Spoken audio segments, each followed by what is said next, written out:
Hello friends, welcome back to commerce notes. और हमने topic start किया था क्लास 12 की यूनिट 2 है मनी एंड बैंकिंग। और इसमें हमने क्या क्या देख लिया था, मनी की definition and features of money देख लिया था। अब इसके आगे एक बहुत इम्पॉर्टेंट क्वेश्चन आता है कि हमें मनी की ज़रूरत क्यों पड़ी, मतलब मनी की हमें ज़रूरत क्यों पड़ी कि हमें कोई सामान लेने देने के लिए मनी को यूज़ करना पड़ रहा है। तो देखो फ्रेंड, मनी से पहले भी कुछ सिस्टम रहा होगा। जब भी हमको कोई सामान खरीदना या बेचना रहता होगा तो उसे हम कहते हैं बार्टर सिस्टम। और आज का टॉपिक यही है। आज हम यही पढ़ेंगे कि बार्टर सिस्टम क्या था और इसके क्या ड्रॉबैक्स थे और इसकी मतलब हमें क्या जरूरत पड़ी कि हमें मनी को इन्वॉल्व करना पड़ा फॉर एक्सचेंजिंग द गुड्स और परचेजिंग सेलिंग के लिए। ओके, तो देखते हैं। आपको मैं इसको नोट्स आपके सामने फर्स्ट मैंने इसका डिफाइन करा हुआ है। बहुत ही बार्टर सिस्टम को हिंदी में बोलते हैं वस्तु विनिमय। वस्तु विनिमय का क्या मतलब है मैम? वस्तु विनिमय मतलब गुड्स फॉर गुड्स एक्सचेंज। मतलब आप एक गुड ले रहे हैं और दूसरा गुड दे रहे हैं, सामान के बदले सामान। इसको हम C2C इकोनॉमी भी कहते हैं। C2C इकोनॉमी मतलब कमोडिटी टू कमोडिटी इकोनॉमी। मतलब अब एक कमोडिटी ले रहे हैं, उसके बदले दूसरी कमोडिटी दे रहे हैं। ठीक है, इसमें पैसा इन्वॉल्व नहीं हो रहा है, मनी के इन्वॉल्वमेंट नहीं है। गुड फॉर गुड है, यानी कि आप एक चीज ले रहे हैं, सपोज आप किसी से चीनी ले रहे हैं, उसके बदले में उसको वीट दे रहे हैं। तो फ्रेंड्स, इसके बहुत सारे ड्रॉबैक्स थे, इसलिए हमें मनी की जरूरत पड़ी। और इसकी एक प्रॉपर डेफिनेशन ये है, in barter system all kinds of goods and services are sell purchase by goods and service method. Simple सा है। बार्टर सिस्टम में ऑल काइंड मतलब पैसा तो था नहीं, तो हर तरीके का गुड्स हो गया आपका, कोई भी खाने पीने से रिलेटेड हो गया या आप जिसे यूज करते हैं, या एनिमल्स तक हो गए। ठीक है, गुड्स में सर्विसेज डॉक्टर की, और जो भी हमको किसी से कोई सर्विस लेनी रहती थी, सर्विसेज किसके बदले में सेल और परचेज हो रही है, गुड्स एंड मतलब अगर हम किसी से सर्विस ले रहे हैं तो उसके बदले हम उसे गुड्स दे रहे हैं कुछ, या कोई और सर्विस दे रहे हैं। ठीक है, अब हम इसके ड्रॉबैक देखते हैं। ड्रॉबैक्स में क्या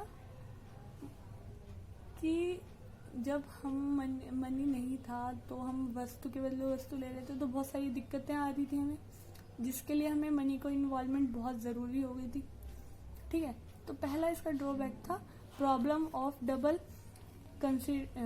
कंसिडरेंस ऑफ वांट। मतलब डबल कंसिडरेंस ऑफ वांट का मतलब है, इसको आप एग्जाम्पल के साथ पढ़िए। सपोज मिस्टर राम है, मिस्टर राम को शूज अपने सेल करने और बदले में उन्हें वीट चाहिए। ठीक है, अब उन्हें कोई ऐसा पर्सन देखना होगा जो वीट उन्हें दे और शूज लेने के लिए रेडी हो। तो एक तरीके से दोनों की, और एक मिस्टर पर्सन है श्याम, उन्हें वीट तो उन्हें बेचने, लेकिन उसके बदले में उन्हें क्या चाहिए, राइस चाहिए। तो इधर दिक्कत आ रही है ना, दोनों की वांट्स पूरी नहीं हो पा रही है। ठीक है, तो ये सबसे बड़ी प्रॉब्लम है, और ये इसका आपका पहला पॉइंट हो गया। ठीक है, और दूसरा प्रॉब्लम है problem of measure. Suppose mister Ram को अपने काऊ बेचनी है और उसके बदले में उन्हें 1000 kg काऊ बेचनी है, उसके बदले में उन्हें क्या चाहिए, 1000 kg वीट्स चाहिए। ठीक है, और ये होगा मिस्टर राम। और मिस्टर श्याम है, वो उन्हें 500 kg वीट्स बेचने हैं, लेकिन उसको बदले में उन्हें क्या चाहिए, काऊ चाहिए। मतलब इधर ये तो इनको काऊ चाहिए, लेकिन इधर ये मेजर कैसे कर रहे हैं कि मेरी काऊ के बदले में मुझे कितना चाहिए, 1000 kg। और शाम कैसे मेजर कर रहे हैं, मैं काऊ के बदले में मतलब कितना देने को रेडी है, 500 kg। तो देखिए मेजरमेंट की प्रॉब्लम आ गई। पहले तो वांट्स पूरी नहीं हुई, और जब वांट्स पूरी हो भी रही है तो मेजर की प्रॉब्लम आ रही है।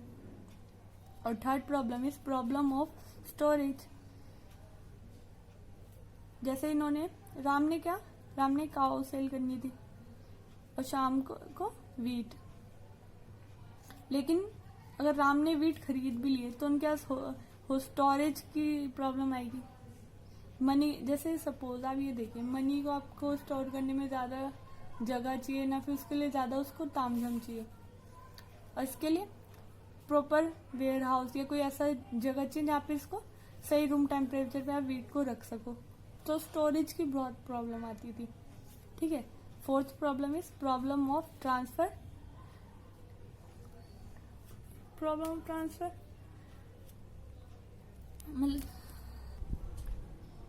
Fourth problem is problem of transfer.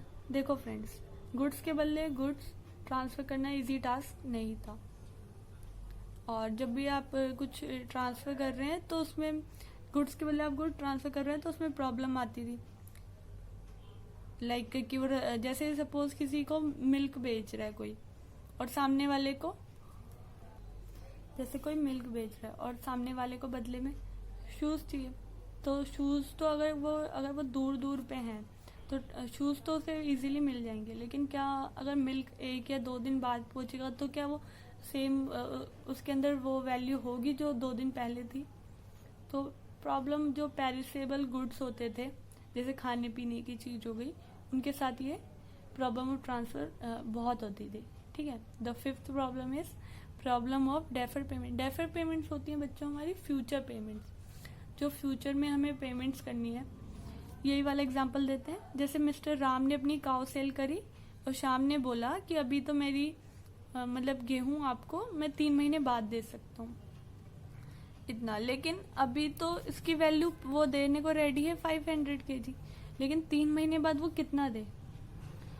ठीक है। डेफर पेमेंट्स में प्रॉब्लम आ रही थी कि वो कह रहा था नहीं, मेरे हिसाब से तो आप 500 kg नहीं, आपको 700 kg देना चाहिए, मिस्टर राम कहते हैं। और शाम कहते हैं नहीं, 500 की जगह अगर आप, जैसे एक तरीके से आपका इंटरेस्ट होता है, तो वो कह रहे हैं नहीं मैं 600 kg दूंगा। तो डेफर पेमेंट यानी कि आपकी फ्यूचर पेमेंट्स में प्रॉब्लम आ रही थी। तो इसके कुछ ड्रॉबैक्स थे हमारे बार्टर सिस्टम के लिए। दैट्स वाई हमें मनी को, अपनी इकोनॉमी में मनी को इन्वॉल्व करना पड़ा, जिससे हमारा good to good transfer, good हम इजीली सेल परचेज कर पा रहे हैं, डेफर्ड पेमेंट कर पा रहे हैं, मेजर या स्टोर ट्रांसफर बहुत इजी हो गया है। ठीक है। तो जितना अभी तक हमने पढ़ा उसको क्विकली एक बार रिवाइज कर लेते हैं। The first is money is what money does, यानी कि हम मनी की अभी डेफिनेशन पढ़ रहे हैं जो बेसिक्सली मैंने आपको बताई थी। Money is what money does, anything which act like money is called money. Okay. और आपको जो एग्जाम में लिखनी है, money refers to asset which are commonly use and accepted. संपत्ति है जो कॉमनली यूज और एक्सेप्ट हो रही है as means of payment, medium of exchange, medium of transferring purchasing power. Okay. और इसके कुछ हमने फीचर्स पढ़े थे। It is liquid, it not perishable, may be in physical form और इलेक्ट्रॉनिक फॉर्म ऑल्सो। ठीक है। Represent a certain value. Hope ये आपको लास्ट वीडियो में हुआ था, और जो आज पढ़ा उसको भी एक बार रिवाइज कर लेते हैं। आज हमने पढ़ा है बार्टर सिस्टम। बार्टर सिस्टम क्या था? Good for good exchange, commodity to commodity economy. ठीक है। द बार्टर सिस्टम में क्या थे? All kinds of goods and services आज सेल और परचेज हो रही थी, किसके बदले?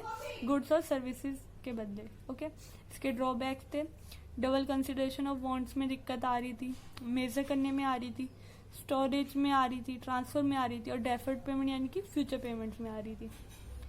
तो गाइज ये आपका सेकंड वीडियो है, और इसके आगे के टॉपिक्स भी डलते रहेंगे इसी चैनल पे। तो अपने जो भी आपके जिन भी बच्चों को इसकी नीड है उन तक ये वीडियो आप जरूर पहुंचाएं, और चैनल को लाइक, वीडियो को लाइक, चैनल को सब्सक्राइब करना बिल्कुल मत भूलना। और आपकी कोई भी क्वारीज आप कमेंट कर सकते हैं। Thanks for watching, have a good day.